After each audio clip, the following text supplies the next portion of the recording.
Segundo capítulo de Lucas, os versos de 10 a 20.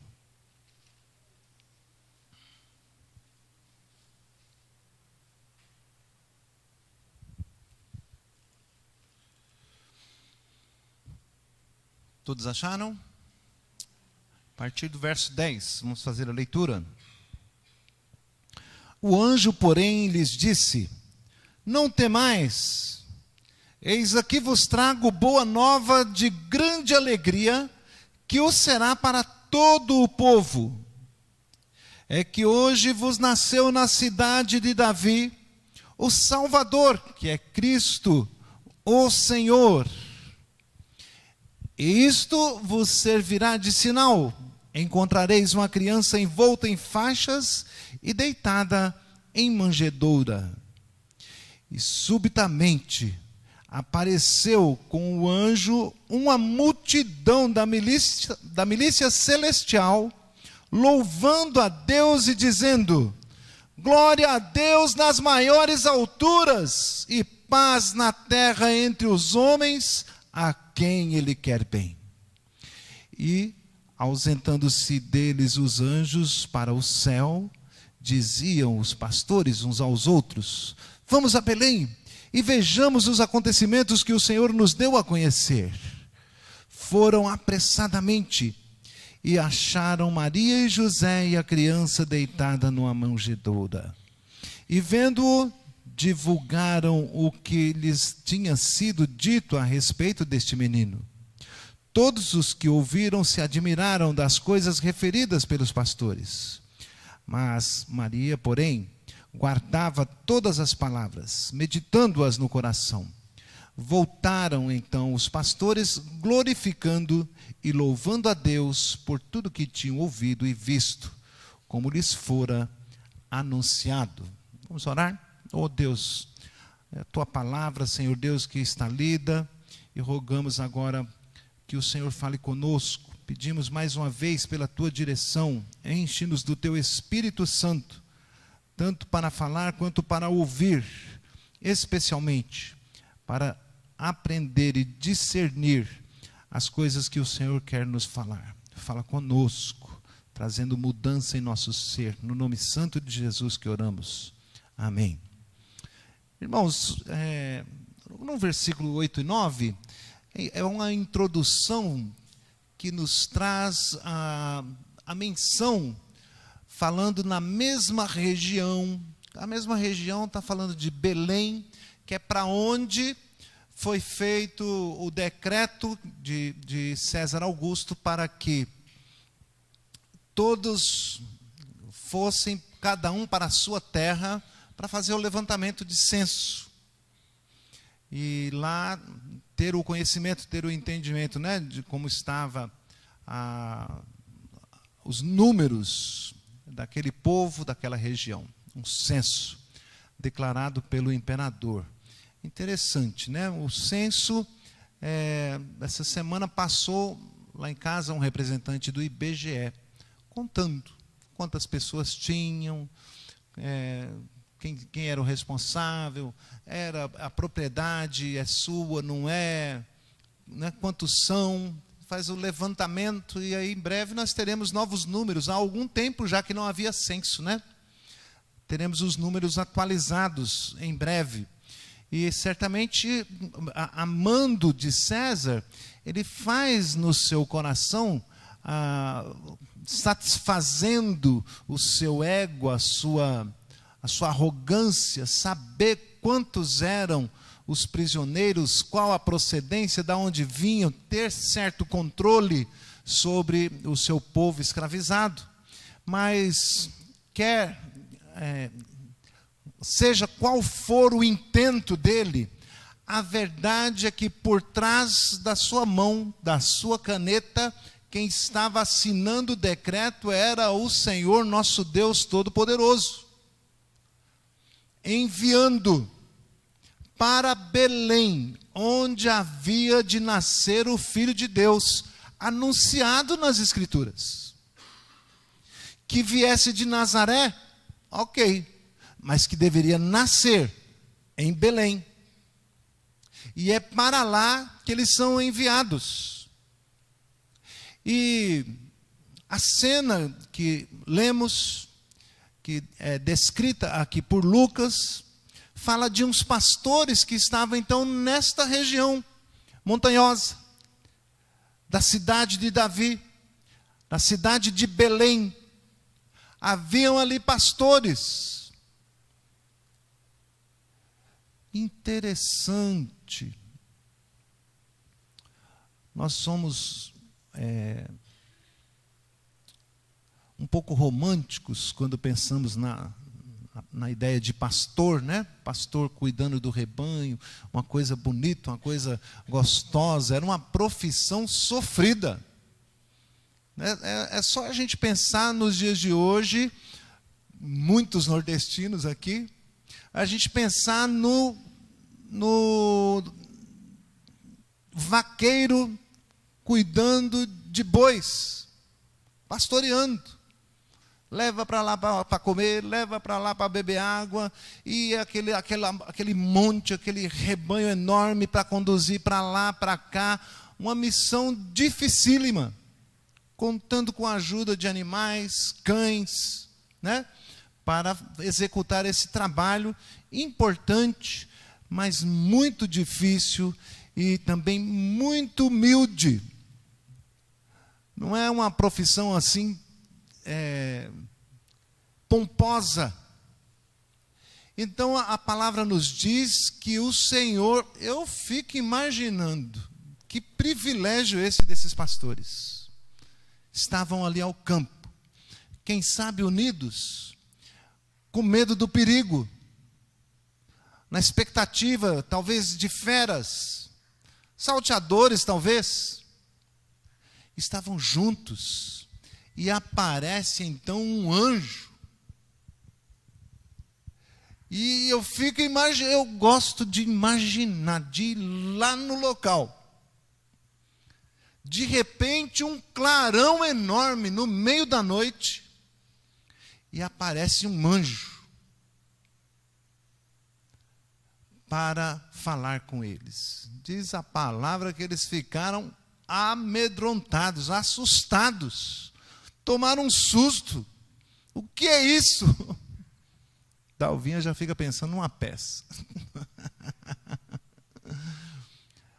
Eu gosto de imaginar essas coisas. Eu gosto de ficar pensando.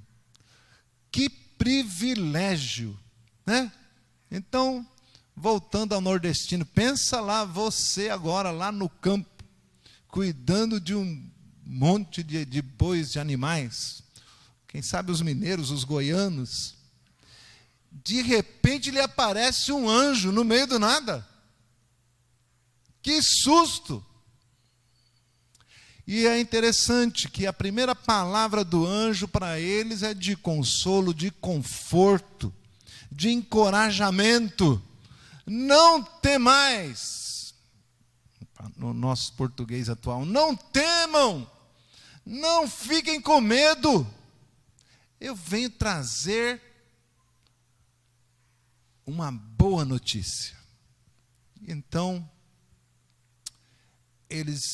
é como se eles dissessem: não tenham medo, o Natal chegou.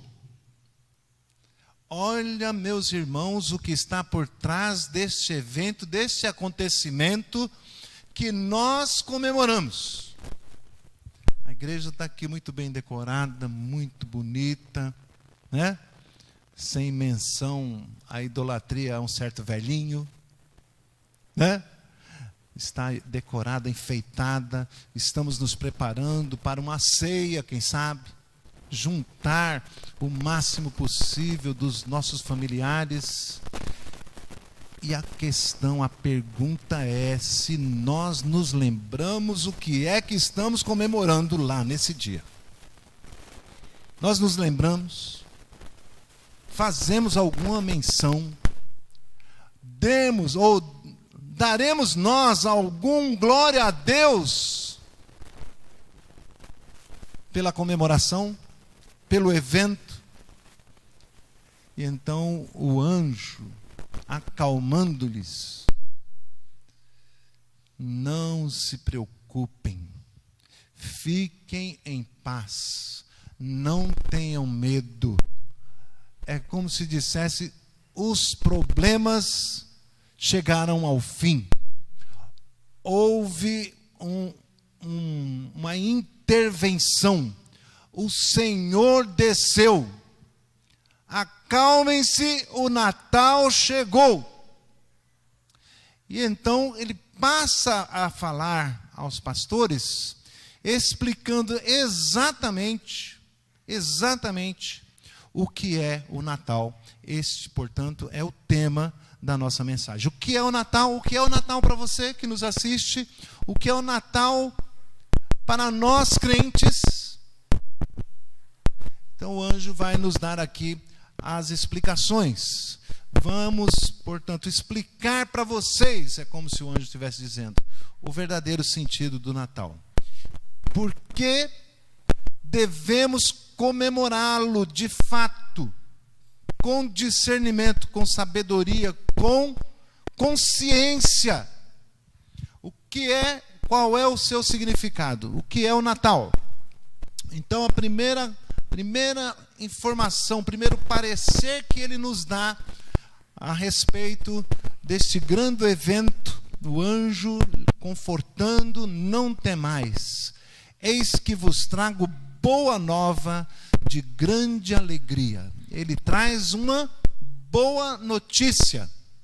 É precisamente a tradução da palavra evangelho. Trago uma boa notícia. Qual é a boa notícia? Meus amados irmãos, a boa notícia é que todos os seres humanos estão postos em inimizade contra Deus, longe de Deus, sob maldição,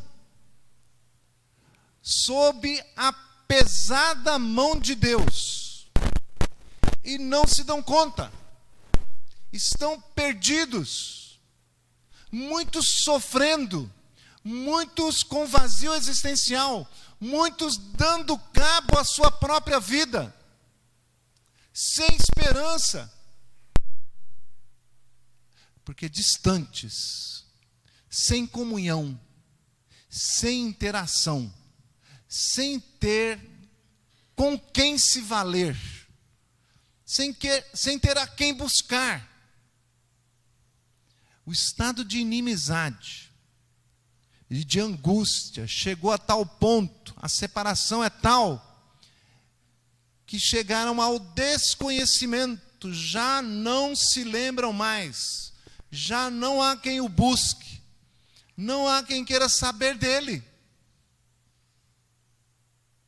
E vão tentando preencher esse vazio, vão tentando preencher a sua vida, vão tentando buscar sentido em várias coisas. Na luxúria, no entorpecimento, na drogadição, alcoolismo, consumismo, preencher o vazio indo aos shopping centers. E até para comemorar o Natal, entram num círculo vicioso de consumo, que o símbolo do Natal virou o símbolo do consumismo. O velhinho de barba branca é o símbolo do consumismo. Não é presentes. O que é o Natal? Não é bebida. Não é a festa pela festa. Há de se comemorar, sim. Há de se fazer festa, sim.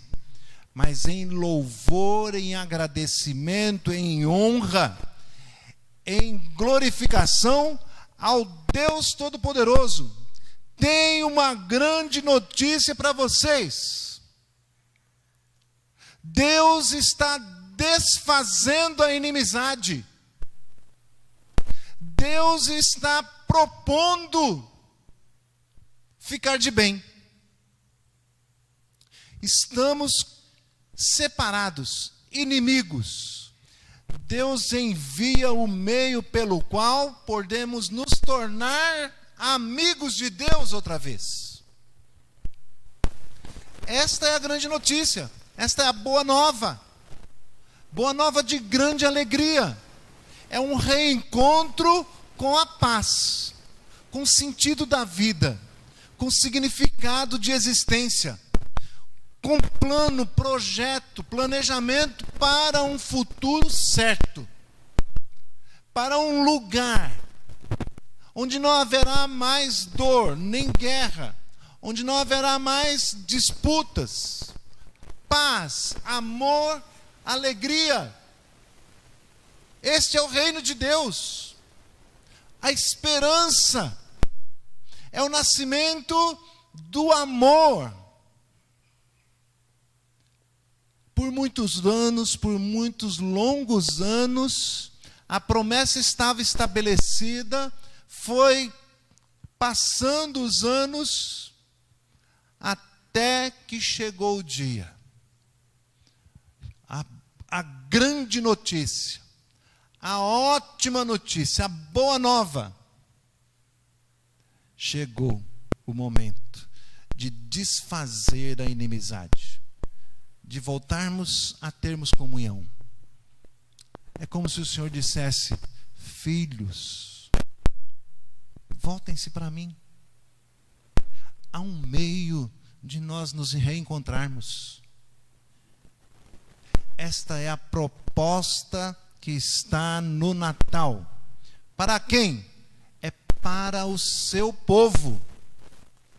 Por que para o seu povo? Como está escrito, que será para todo o povo. Entenda-se Israel, entenda-se a Israel de Deus, aquele povo a quem ele escolheu desde antes da fundação do mundo. Porque estando todos em rebelião, não querendo saber de Deus, ele toma a iniciativa, deixando a sua glória para vir buscar o seu povo, para quebrar, para desfazer a inimizade com o seu povo. Há de se propor a todos, mas ninguém há de querer. Ninguém quer ouvir a sua voz. Ninguém quer dar ouvidos ao seu chamado. Mas o seu povo vai querer. Aqueles a quem ele escolheu serão alcançados. O seu espírito predescerá a pregação, o anúncio, para que ouvindo entendam, para que entendendo creiam, para que crendo arrependam-se dos seus pecados e reconheçam que somente Jesus é o meio, é o caminho pelo qual podemos nos reencontrar com Deus. Eis a grande notícia, eis a boa, a excelente notícia. Podemos ter novamente comunhão com Ele. É disto que o anjo está falando. Não se assustem, porque nós não viemos trazer espada, nós não viemos trazer punição, nós viemos anunciar a chegada do Filho de Deus. A boa notícia é esta. Assim, o que é o Natal? O Natal é uma boa notícia. O que mais que ele nos diz? Além de uma boa notícia, qual é a boa notícia? A chegada do Salvador. Versículo 11. É que vos nasceu na cidade de Davi. É importante que se destaque isto. Ele diz na cidade de Davi. Assim como foi anunciado, assim como foi escrito, na cidade de Belém nascerá aquele que reinará para sempre. Herdará de Davi, seu pai, o trono, e não jamais passará o trono. Na cidade de Davi, da descendência de Davi, vos nasceu o Salvador. O Salvador. Porquanto havia a necessidade de que os nossos pecados fosse punido em um representante semelhante a nós, um homem. Este então vem para ser o Salvador, para receber a punição, o único capaz de oferecer a Deus o sacrifício perfeito. O Salvador, para quê? Para que, sendo ele punido no nosso lugar, nos representando, não fosse eu punido outra vez, porquanto creu que ele é o nosso Salvador. Morreu no meu lugar, recebeu o castigo que me traz a paz. Diz então o anjo: este é o Cristo. O Cristo é o Messias, é o ungido, é este que está prometido ao longo dos séculos, desde Gênesis 3,15, a semente da mulher. O filho, o descendente de Abraão, o sumo sacerdote das nossas almas, como prevê Levíticos, a estrela da manhã, Números, o profeta que havia de vir depois de mim, Moisés, falando. Este é o Messias, o prometido, não apenas para o povo de Israel, como diz o profeta Ageu, o desejado das nações. Ele está a caminho, ele virá. Um dia, em breve, o Senhor vai mandar o seu ungido. Ele chegou, diz o anjo. Ele chegou, o Cristo, o Messias, o ungido, o Senhor. Meus amados irmãos, aqui no grego é Kyrios, e no hebraico é Yahvé. Ele está dizendo: Deus desceu até nós. É tremendo o texto que nós lemos na abertura, Isaías 9, versículo 6. E o menino nos nasceu, um filho se nos deu. Olha que expressão maravilhosa. Passa desapercebido, porquanto a frase parece ligeira. E a palavrinha pequenininha. Um filho se nos deu. Ele se deu a nós em forma de um filho, em forma de uma criança, de um bebê. O filho é ele mesmo encarnando-se na pessoa do filho. Tremendo! A boa notícia é mais que maravilhosa. Deus desce da sua glória para habitar entre nós. Um filho se nos deu. Ele próprio, ele mesmo, encarnou-se para, sendo o próprio Deus, se fazer também homem, para ser, portanto, o nosso representante. A mensagem da semana passada. Quem é o bebê? O bebê é Deus. Quem é o bebê? O bebê é homem. Ele se nos deu, o bebê, o menino, para que então o próprio Deus viesse, o Salvador, Cristo, o Senhor. Bendito seja o nosso Deus. Esta é a notícia, é a maravilhosa notícia. Deus o Salvador, Jesus, Deus é a salvação. Emanuel, o próprio Deus conosco, habitando entre nós, sentindo as mesmas dores, os mesmos desejos, necessidades fisiológicas, fome, sede, cansaço, né?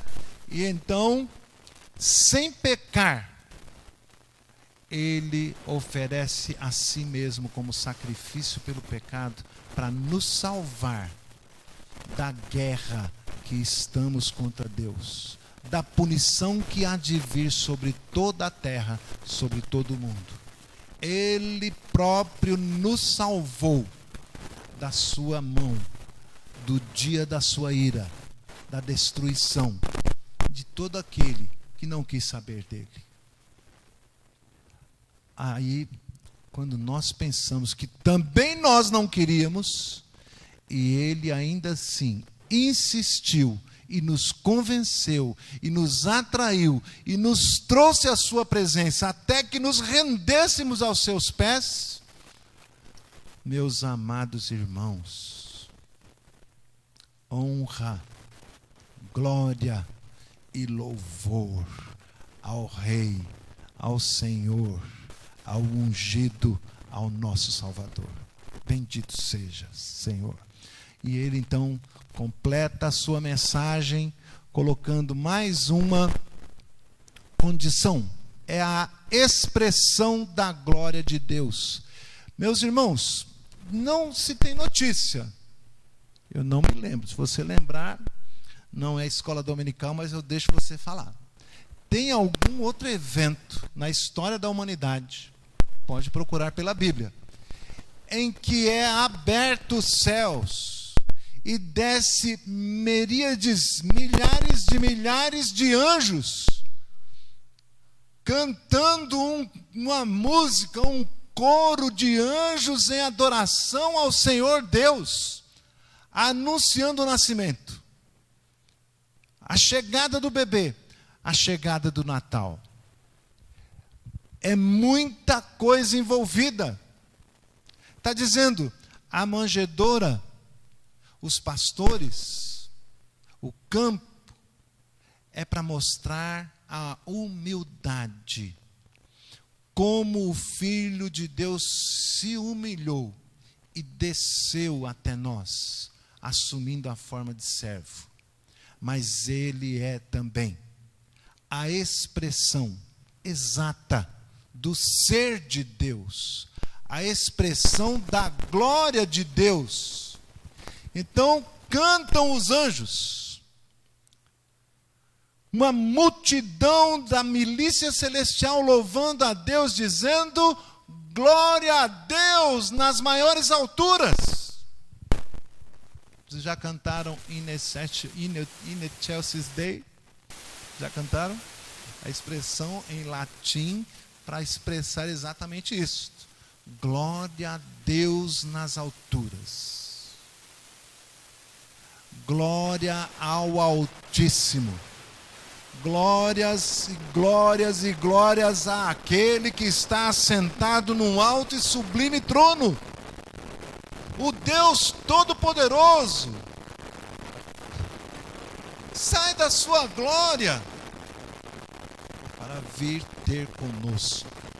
Tivemos visitação do céu. Glória a Deus nas maiores alturas, que enviou seu Filho. É o cântico dos anjos. Está na manjedoura, humilde, foi desprezado, ignorado, passou por este mundo. Rei Herodes tentou matá-lo, ainda bebezinho. Fez um morticínio, um genocídio infantil.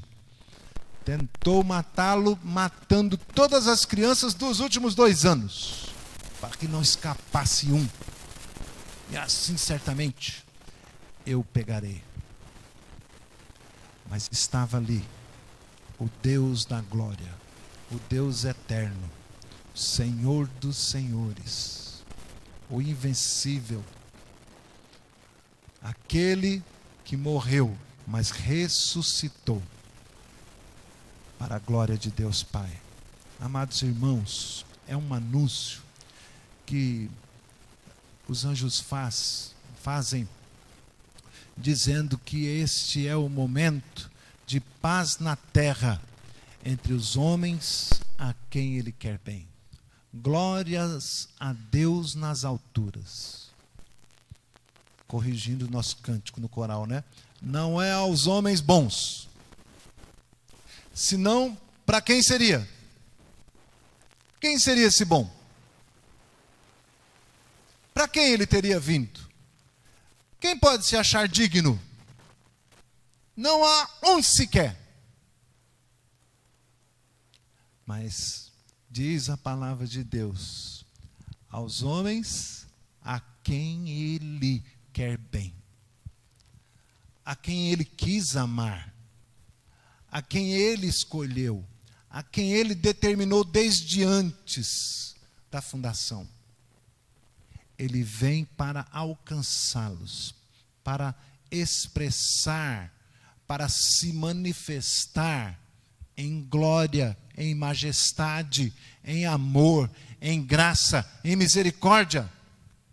Deus tanto ao mundo amou, a saber, aos seus escolhidos.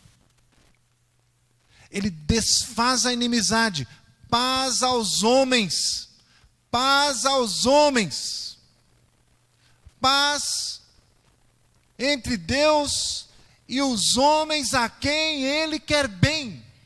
É a grande notícia.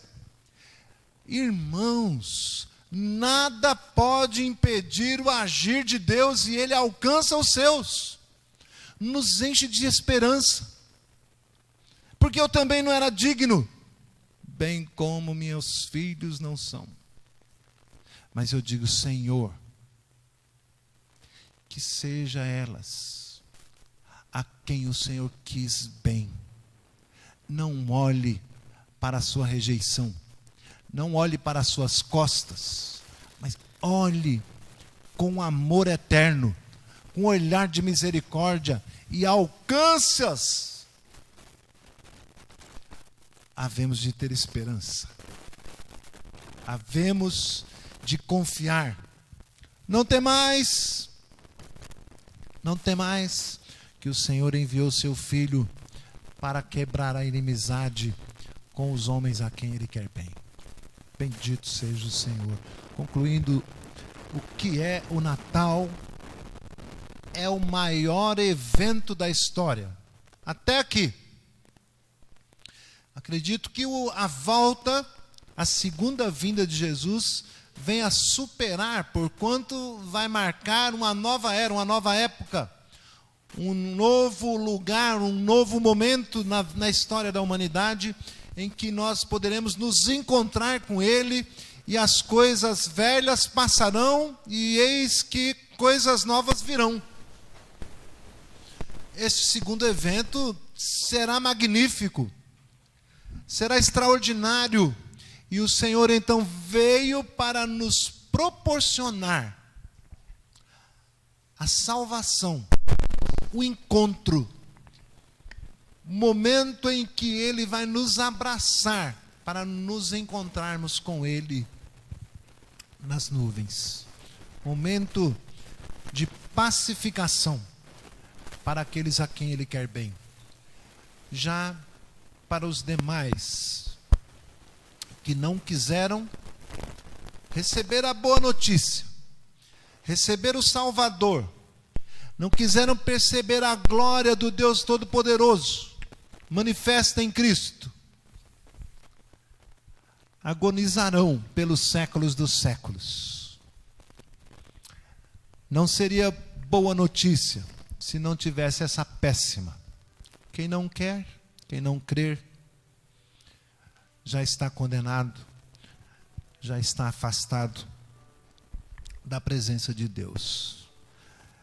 O Natal traz a memória, traz a lembrança, a plenitude dos tempos, o momento, o dia em que o Senhor quis nos amar e enviar o seu Filho. Ele vem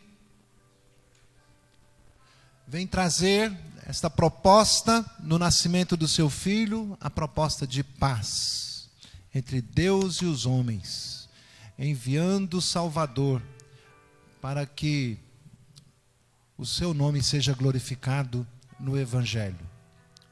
Pai, glorificado no Filho, o Filho glorificado no Pai, e assim que os anjos o louvem, que os homens o louvem, que a igreja o louve,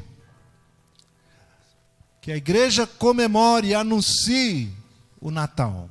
Natal marca a salvação de todo aquele que crê. O que fazemos, meus irmãos? Em primeiro lugar, obviamente, devemos crer nestas coisas que nos parecem loucura. Um anjo apareceu, um anjo anunciou, o Filho de Deus desceu e encarnou-se. Parece loucura, mas para nós, os que somos salvos, é o poder de Deus. E este evangelho, esta boa notícia, deve ser anunciada a todo mundo. Depois de crer, anunciar. Depois de anunciar, também viver este amor de Deus. Vivenciar uns com os outros e especialmente com aqueles que ainda estão perdidos. Pregar que o Salvador já chegou, já veio, já nasceu a salvação. O amor já nasceu, a expressão da glória de Deus encarnando-se num bebezinho. Então vamos consagrar nossa vida ao Senhor. Senhor Deus, que presente maravilhoso é esse. Senhor Deus, que bênção, que grande notícia. Ajuda-me a entender a grandeza que fez Deus mover os céus e descer milhares de anjos cantando em adoração a esse bebê, que fez o próprio Deus encarnar-se para nos salvar. Que darei eu ao Senhor, porquanto me tem feito tanto bem? Consagre a sua vida, se disponha, fale com Deus nesse momento. Enquanto cantamos, enquanto adoramos, consagremos nossa vida ao Senhor em resposta à sua palavra.